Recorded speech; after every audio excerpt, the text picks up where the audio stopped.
Hello friends, it's Allison Vanderslice and thank you for joining me in another cat calendar video. Today we're featuring March 2020. I'm sorry that I'm not able to share the creation of the February 2020 cat calendar video. I didn't realize that my footage wasn't going to be able to transfer after the iPhone update.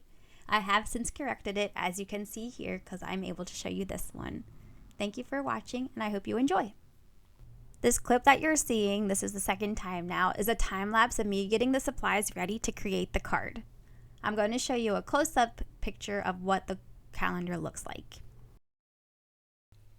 Here's a better look at what the cat calendar image looks like. It's the cat painting, so that's why I wanted to make this into a picture frame of him creating his piece. Since this is such a big image, I needed to make a bigger card, and I actually think this is the biggest card that I have made. So the card base is 7 3/4 by 5 3/4 inches. I'm currently making the little insert where I will paste the cat calendar image. This piece is going to be 7 3/4 inches by 6 1/4 inch.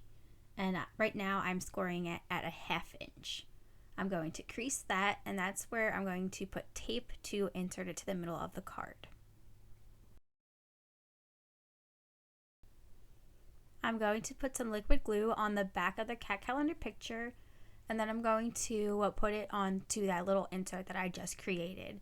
I'm going to line it up where the crease was. I have it folded down at the top right now. I'm going to try my best to center it and then secure it down. You can see the little excess hanging off the edge.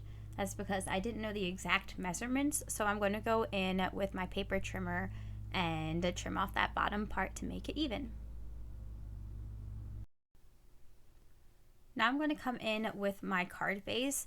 Now this was a 12 by 12 piece of scrapbook paper, which I cut down to be 7 1/2 inches wide by 11 1/2 inches long, and then I scored it at 5 3/4 inches. Right now I'm going in a 1/2 inch down, and I have a 1/2 inch on my right hand side, so I'm cutting a 1/2 inch border, and this is going to create that picture frame effect that I was talking about. Now I'm going in and I am going to go a 1/2 inch where the crease is, and I'm going to cut again a 1/2 inch from the corner and a 1/2 inch from the crease to again create that 1/2 inch border. And I'll do that for the other two sides as well. You'll see the effect once the piece comes out from the middle.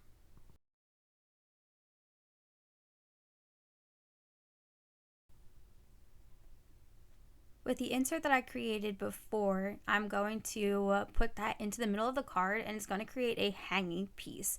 So this is actually going to be an interactive picture frame card. You can stand it up to be like a little propped up picture frame. There will be a little space in between, but I think it's a really cool effect.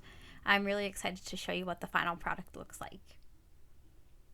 Here I am finishing up cutting that 1/2 inch border all the way around.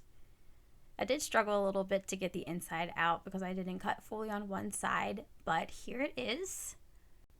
The card base with a 1/2 inch border around the front. I'm making sure to use my bone folder to really push the crease down to make it nice and crisp, and that definitely helps create a better card.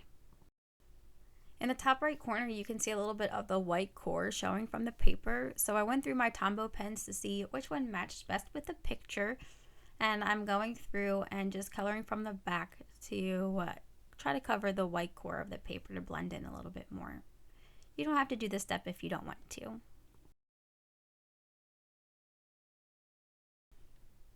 I just want to apologize that I haven't been uploading as frequently.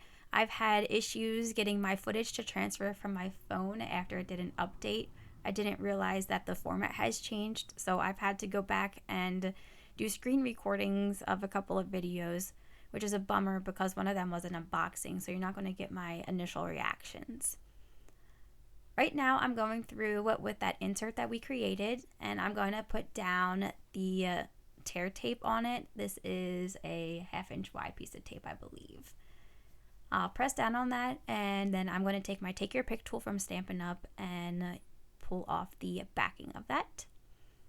I'll flip it over and then put it on the inside. I'm going to line it up where the tape isn't touching first to make sure that I get it nice and even on the sides. And then I'll press down. I'm also then going to use my bone folder to crease. And here you go. I'm showing you that it can stand up. And with that bone folder, it's going to make it nice and crisp and make it better supported to stand up. The reason why I didn't just put a picture frame on top of it is because I didn't want to cover the whole image. I wanted to be able to see everything from the cat calendar picture. Now I'm going through and trimming down that little excess that we had from the insert we created before, so we can glue this down and put it where we will be able to write our message. I'm going to do the corner rounder on just 2 that will go on the bottom. And now I'm thinking about how I want to place it. Do I want to overlap the insert? Do I want to line up with it? I'm just checking to see what I wanted, and I'm going to use liquid glue to adhere it down.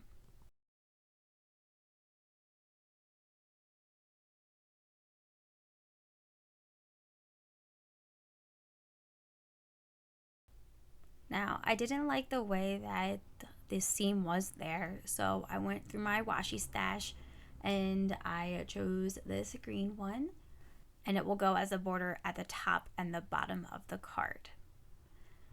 I'm just leaving a little excess there. I will trim it up at the end by flipping my card over and cutting the excess off.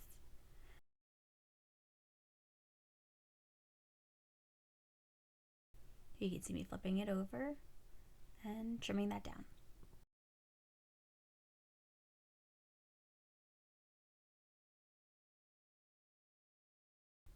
I'm going to go through again and really make sure that crease is nice and crisp, and there you can see it standing up.